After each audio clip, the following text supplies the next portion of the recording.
primary myocardial infarct, angioplasty and stenting. They are getting younger and younger.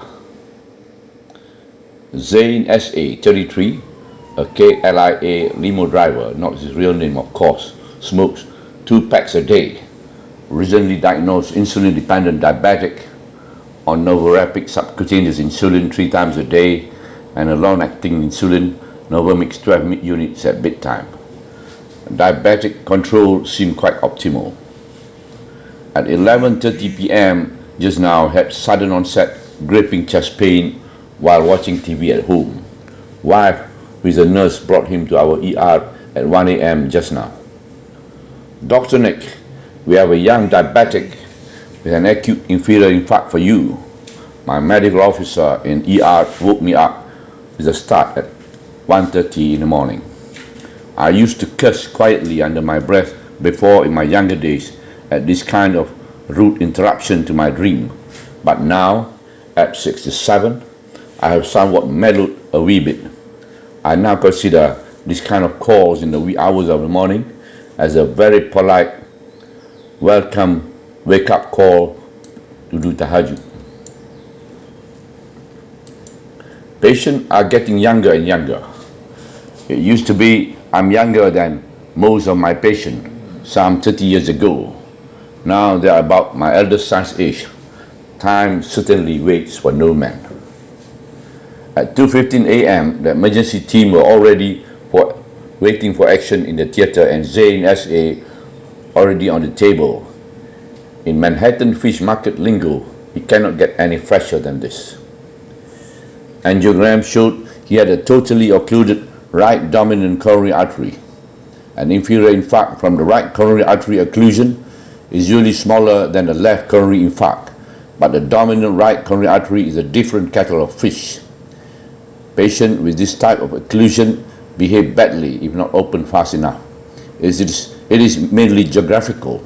It supplies more myocardial muscle, therefore its occlusion impacts more. There will be more muscle loss and heart muscle death. We do not have much time to work on him as his pulse rate was already going bradycardic at 36 beats per minute, which duly responded to an intravenous atropine for the time being. His right coronary artery, being dominant, supplies blood to his sinoatrial nodes, the natural pacemaker of the heart, and bradycardia is its way of complaining that it's getting suffocated due to no blood flow. And if you guys are taking it too slow, I have to call it a day, as if it was saying.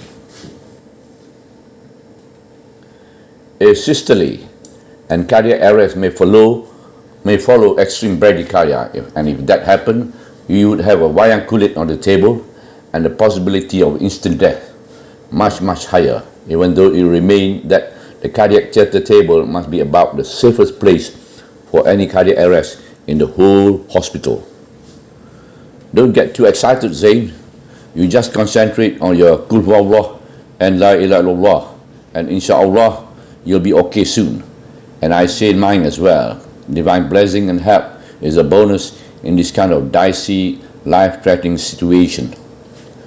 We duly balloon up the artery in no time with a 20 millimeter by 2.5 millimeter balloon, and then duly stented with a drug-eluting Zion stand, 3 millimeter by 28 millimeter at 18 atmospheres times 2.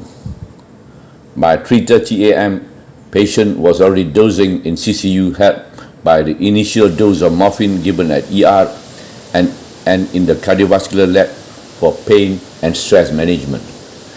This morning at 9, he's already asking me when he could be discharged.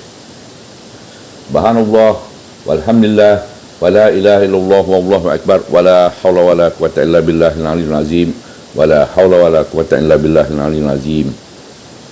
Ya Fattah, Ya Razak, Ya Wahab, Ya Ghani, Ya Mughni, Ya Khadim, Ya Daim, Ya Ahad, Ya Wahid, Ya Samad, Ya Rahman, Ya Rahim, Ya Hayyu, Ya Qayyum, Ya Rabb, Ya Zal Jalali wal Ikram, Ya Rabb, Ya Zal Jalali wal Ikram, Ya Rabb, Ya Zal Jalali wal Ikram.